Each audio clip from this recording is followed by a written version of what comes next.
तो दोस्तों आज मैं एक्सप्लेन करने वाला हूँ एक अमेरिकन हॉरर मूवी को जिसका नाम है हनीमून, जो कि 2014 में रिलीज की गई थी, जिसको डायरेक्ट किया है ले यानियाक ने। इस मूवी का कॉन्सेप्ट काफी डिफरेंट है एंड उम्मीद करता हूँ कि आपको ये जरूर पसंद आएगी, क्योंकि इस मूवी के अंदर जो टेंस माहौल बनता है वो काफी बढ़िया है। हनीमून मूवी की IMDb रेटिंग है 5.7 स्टार्स आउट ऑफ 10 और इस मूवी के अंदर मात्र 4 कैरेक्टर्स हैं, जहाँ पर मेन सिर्फ 2 ही कैरेक्टर्स हैं, तो आपको याद रखने में ज्यादा दिक्कत नहीं होने वाली। तो चलिए अब बिना किसी देरी के चलते हैं सीधा वीडियो की तरफ।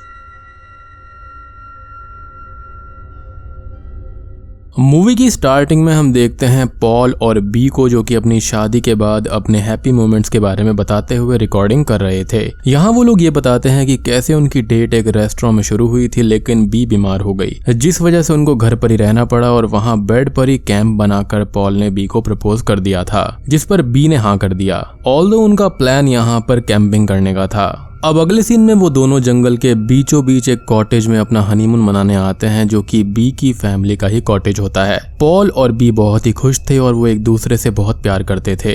अब यहाँ पर बी पॉल को घर दिखाने लगती है, जहाँ पर पुराने टाइम का मोस्टली सामान था और वहाँ एक बियर स्किन भी लगी हुई थी वॉल पर, क्योंकि बी के फादर को हंटिंग का बहुत शौक था। अब वो दोनों इंटीमेट होने लगते हैं और रात को बेड पर पॉल वहाँ रखी हुई डक्स के बारे में पूछता है, जिस पर बी ये बोलती है कि ये अंदर से खोखली है और नकली डक्स हैं ये। अब बी यहाँ पर पॉल को अपने स्पेशल हनीमून नाइट गाउन के बारे में बताती है। रात को वो दोनों सो जाते हैं और रूम में उनके ऊपर एक लाइट आती हुई हमको दिखाई देती है, जिसके बारे में हमको एंड में पता चलेगा। अब अगली सुबह ब्रेकफास्ट के टाइम वो लोग बहुत मस्ती करते हैं और पॉल उस बियर स्किन को देखकर फिर से पूछता है कि इसको किसने मारा, जिस पर बी ये बताती है कि इसको उसके फादर ने मारा था, जिनको हंटिंग बहुत पसंद थी। पॉल अब मजाक में बी से ये पूछता है कि क्या उसने किसी की हंटिंग करी है, जिसमें मजाक में बी ये बोलती है कि उसने फिशेज और फ्रॉग्स को मारा है अपने बेयर हैंड से, जो कि उसको बहुत पसंद था। अब वो दोनों बोटिंग के लिए जाने लगते हैं और पॉल सेफ्टी इक्विपमेंट लेने लगता है, एज उसको पानी से बहुत डर लगता था और इस पर भी मजाक करती है। अगले सीन में वो दोनों बोट पर होते हैं, जहाँ पर वो लोग थोड़ी और मस्ती करते हैं और बी यहाँ पर स्विमिंग के लिए डिसाइड करती है, लेकिन पानी बहुत ठंडा होता है, जिससे कि वो लोग स्विमिंग का प्लान ड्रॉप कर देते हैं। अब अगले सीन में वो दोनों एक रेस्टोरेंट पर जाते हैं, जहाँ पर कोई भी नहीं था और अंदर जाने पर वो एक आदमी को देखते हैं, जो कि बहुत ही परेशान था और लाइट्स भी बहुत ज्यादा फ्लिकर हो रही थी। पॉल और बी उस आदमी से रेस्टोरेंट का पूछते हैं, तो आदमी गुस्से में ये बोलता है कि ये रेस्टोरेंट बंद है और फिर से लाइट्स फ्लिकर होने पर वो आदमी अपना लैंप गुस्से में तोड़ देता है। अब पॉल और बी वापस जाने लगते हैं कि तभी वो आदमी बाहर आता है और बी को बोलता है और उसको याद दिलाता है कि वो उसका बचपन का दोस्त विल है। बी विल से मिलकर बहुत खुश होती है और वो लोग आपस में बात करने लगते हैं और विल ये बताता है कि ये रेस्टोरेंट उसकी वाइफ एनी की फैमिली का है, जिसको विल ही संभालता है। अब विल की वाइफ एनी वहां पर आती है, जो कि थोड़ा सा अजीब बिहेव कर रही थी और वो पॉल और बी से जाने का बोल देती है और थोड़ी सी हाइपर भी हो जाती है, जिसको विल संभालने लगता है और वो उन दोनों से ये बोलता है कि एनी की यहाँ पर तबीयत थोड़ी सी खराब है और इसलिए ही वो ऐसा कर रही है। अब पॉल और बी वहां से निकल जाते हैं। अब घर पर आकर बी विल और उसकी वाइफ के बारे में सोचती है और पॉल उसको लाइट अप करने की कोशिश करता है और वो उसे मजाक करता है कि विल उसका एक्स लवर होगा। अब वो दोनों सो जाते हैं और कुछ ही देर के बाद में पॉल का अलार्म रिंग होने लगता है और वो फिशिंग के लिए जाने लगता है, लेकिन बाहर काफी अंधेरा था, तो वो चेक कर रहा होता है तो अभी सुबह होने में बहुत ज्यादा टाइम था और वो वापस सोने चला जाता है। अब बेड पर पॉल को बी नहीं मिलती, फिर वो उसको ढूंढने लगता है, बट वो उसको कहीं पर भी नहीं मिल रही थी। पॉल घर के अंदर सब जगह ढूंढता है और उसको घर में मौत घूमते हुए भी दिखाई देते हैं, यानी कि वो बटरफ्लाई काइंड ऑफ इंसेक्ट जो होते हैं। अब वो बाहर जाकर बी को ढूंढता है और अब तक वो बहुत ही ज्यादा परेशान हो जाता है, क्योंकि बी कहीं पर भी नहीं मिल रही थी। अब पॉल को जंगल में से थोड़ी सी हलचल की आवाज सुनाई देती है और वो उधर जाकर काफी आगे जंगल में चला जाता है, जहाँ पर उसको बी नेकेड हालत में मिलती है और वो वहां पर बेहोश थी, जिसको पॉल होश में लेकर आता है और वो उसको वापस घर ले आता है। अब घर पर पॉल ये पूछता है कि बी वहां पर क्या कर रही थी और वो वहां पर कैसे पहुंची। यहाँ पर पॉल बहुत ही ज्यादा परेशान हो गया था और बी की स्किन भी बहुत ही ज्यादा कोल्ड हो चुकी थी। बी पॉल से बोलती है कि वो शायद से स्लीप वॉकिंग करते हुए वहां पर चली गई होगी और वो बिल्कुल ठीक है, उसको कुछ भी नहीं हुआ है। पॉल बी से उसके नाइट गाउन के बारे में पूछता है और बी यही बोलती रहती है कि वो ठीक है और पॉल टेंशन ना ले। रात को बी सो जाती है और पॉल उसके लिए काफी टेंस होता है। अगली सुबह बी पॉल के लिए ब्रेकफास्ट बना रही होती है और पॉल ये देखता है कि बी ने ब्रेड जला दी है और वो नॉर्मल ब्रेकफास्ट में भी मिस्टेक कर रही थी। पॉल पूछता है कि उसको हुआ क्या है, तो बी बोलती है कि वो ठीक है, बस थोड़ा सा फनी फील कर रही है। और पॉल उससे बोलता है कि उसको डॉक्टर के पास में जाना चाहिए, जिस पर बी मना कर देती है।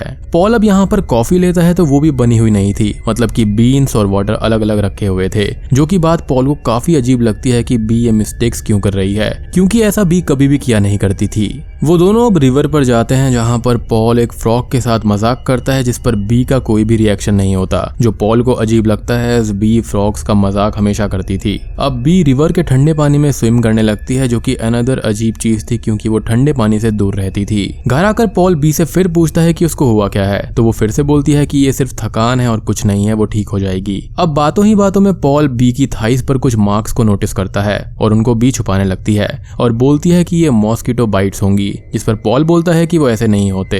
तभी बी वहां से उठ जाती है और सोने चली जाती है, ये बोलकर कि उसको नींद आ रही है। पॉल अब सोते टाइम बी के उन मार्क्स को देखता है, जो कि थोड़े से अजीब थे। अब पॉल जंगल में उस जगह पर जाता है जहां पर रात में बी मिली थी और वहां पर उसको बी का नाइट गाउन मिल जाता है, जिस पर कुछ अजीब सा लिक्विड लगा हुआ था। और वहां पर पॉल को एक से ज्यादा फुटप्रिंट्स भी मिलते हैं, जिससे कि वो समझ जाता है कि उस रात बी अकेली नहीं थी। पॉल अब घर आता है तो उसको बी मिरर के सामने कुछ बातें बोलते हुए दिखाई देती है, जो कि सम काइंड ऑफ डायलॉग्स की प्रैक्टिस करते हुए हमको दिख रही थी कि उसको क्या बोलना है किस सिचुएशन पर। पॉल अब वहां से चला जाता है और वो दिन और रात में यहाँ पर बी को ही ऑब्जर्व करता रहता है कि वो थोड़ी सी अजीब तो हो गई है, और रात में वो उसके साथ इंटीमेट होने लगता है, लेकिन बी पॉल को रोक देती है और वही बात बोलती है जो वो मिरर के सामने प्रैक्टिस कर रही थी कि उसको हेडेक हो रहा है। पॉल को ये बात अजीब लगती है और वो पूछता है कि वुड्स में उस रात कुछ हुआ था क्या, जिस पर बी मना कर देती है और ये बोलती है कि वो सिर्फ स्लीप वॉकिंग कर रही थी। पॉल ये बोलता है कि क्या बी उसको दूर रखना चाहती है फिजिकली, जिस पर बी मना करती है कि ऐसा कुछ भी नहीं है। पॉल अब उससे ये बोलता है कि वो अपना स्पेशल हनीमून नाइट गाउन पहन कर आए, जिस पर बी बोलती है कि वो गाउन उसने लॉन्ड्री के लिए एक सूटकेस में डाला है। और ये बातें जो थी वो बी अंदाजा लगाते हुए बोल रही थी। पॉल को कुछ भी समझ में नहीं आता कि बी को आखिर हुआ क्या है और वो बहुत ही ज्यादा परेशान हो जाता है,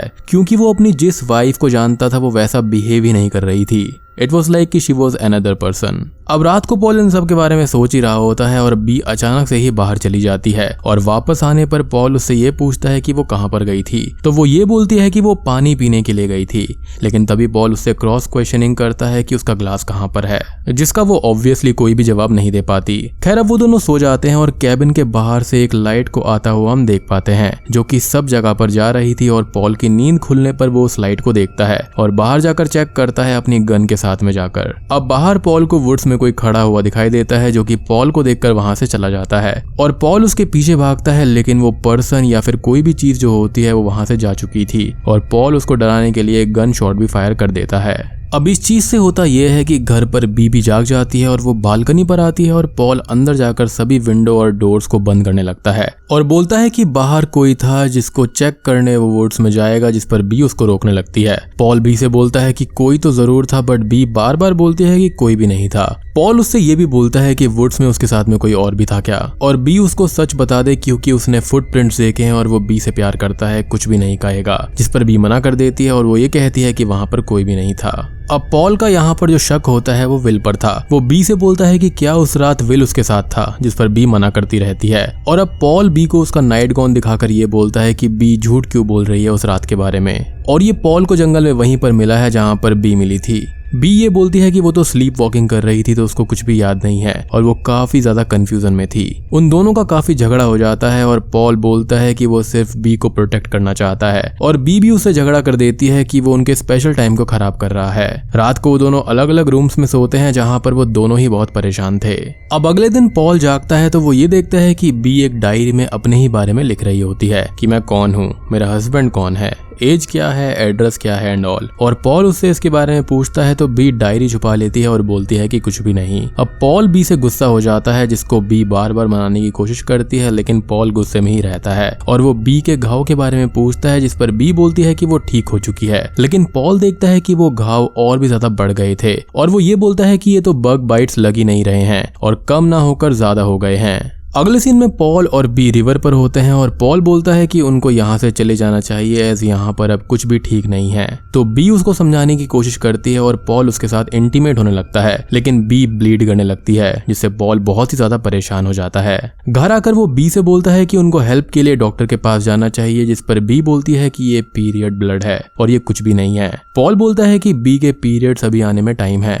खैर अब पॉल बाहर जाने लगता है ये पता करने के लिए कि आखिर बी को हुआ क्या है, जिस पर बी उसको रोकती रहती है। पॉल अब विल के घर पर जाता है जहां पर उसको एनी मिलती है जो कि अभी काफी अजीब बिहेव कर रही थी और पॉल उससे विल के बारे में पूछता है तो वो बोलती है कि विल तो छुपा हुआ है और ये बात पॉल को काफी अजीब लगती है। एनी अब अपनी बोट से रिवर में चली जाती है और पॉल को पानी में विल की कैप डली हुई मिलती है जिस पर ब्लड लगा हुआ था। पॉल अब विल और एनी के घर पर जाता है और मेन डोर पर एक कैमरा नोटिस करता है और घर के अंदर जाता है जहां पर वो लाइट्स ऑन करने की कोशिश करता है लेकिन लाइट्स फ्लिकर होने लगती हैं। अब पॉल उस कैमरा की फुटेज को देखता है जहां पर एनी उसी सेम लाइट के पीछे जा रही थी। ये वही सेम लाइट है जो कि पॉल ने अपने घर पर भी देखी थी। अब पॉल को यहाँ पर दीवार पर लगे हुए कुछ नोट्स दिखाई देते हैं जिस पर वैसी ही बातें लिखी हुई थी जैसे कि बी अपनी डायरी में लिख रही थी कि मैं एनी हूँ, मेरा हस्बैंड विल है एंड ऑल। पॉल ये सब देखकर परेशान हो जाता है कि यह है क्या। अब स्ट्रेंजली पॉल उन पेपर्स पर भी उसी लिक्विड को नोटिस करता है जो कि बी के नाइट गाउन पर लगा हुआ था। पॉल अब वहां से जाने लगता है और हम उसके पीछे किसी शैडो को देखते हैं। पॉल घर पर आ जाता है और बी की डायरी उठाकर पढ़ने लगता है और बी भी अब तक यहाँ पर आ जाती है और पॉल उससे पूछता है कि डायरी की बातों के बारे में और अपने बारे में बताने को बोलता है। तो बी किसी रटी हुई चीज की तरह जवाब देने लगती है कि मैं कौन हूँ, मेरा पति कौन है, मैं कहाँ पर पैदा हुई, एटसेट्रा एटसेट्रा।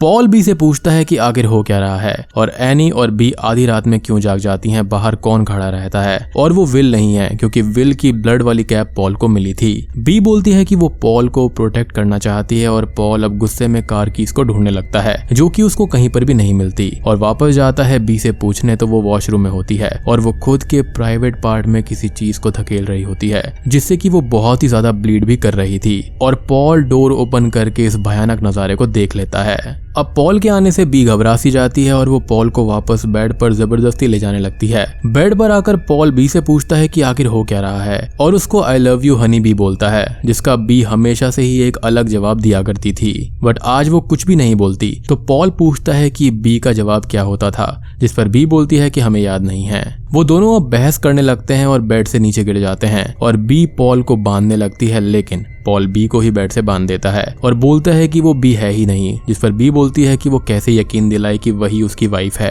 बी अब यहाँ पर रोने लगती है और पॉल पूछता है कि वो रो क्यों रही है। तो बी बोलती है कि इससे पॉल उसको छोड़ देगा और पॉल को बी के माथे पर फिर से वही अजीब सा लिक्विड दिखाई देता है। पॉल अब बी से उनकी फर्स्ट डेट और प्रपोजल के बारे में सवाल करता है जिस पर बी बोलती है कि उसको पॉल ने कैंपिंग के टाइम पर प्रपोज किया था जबकि ऐसा कुछ भी नहीं था और पॉल ने उसको घर पर ही प्रपोज किया था क्योंकि वो कैंपिंग के लिए जा ही नहीं पाए थे। पॉल अब यहाँ पर बहुत ही ज्यादा परेशान हो जाता है और वो ये बोलता है कि वो बी जैसी दिखती है, स्मेल करती है लेकिन बी है नहीं और वो उससे सवाल करने लगता है कि रियल बी है कहाँ पर। तभी पॉल यहाँ पर बी के प्राइवेट पार्ट पर हाथ रखता है तो उसको एक बहुत बड़ा सा पेड़ या फिर कोई एलियन क्रीचर जैसा फील होता है जिसको वो बाहर निकालता है और बी भी उसे बाहर निकालने का बोलती है। पॉल उस चीज को बाहर निकाल देता है जो कि काफी अजीब था और किसी तरह का मॉन्स्टर या फिर पेड़ जैसा लग रहा था और वो जो चीज थी वो लिविंग थी लेकिन बाहर निकलने से वो चीज मारी जाती है। लुक्स लाइक कि बी को किसी ने पजेस किया था या फिर उसको कोई कंट्रोल कर रहा था एलियन।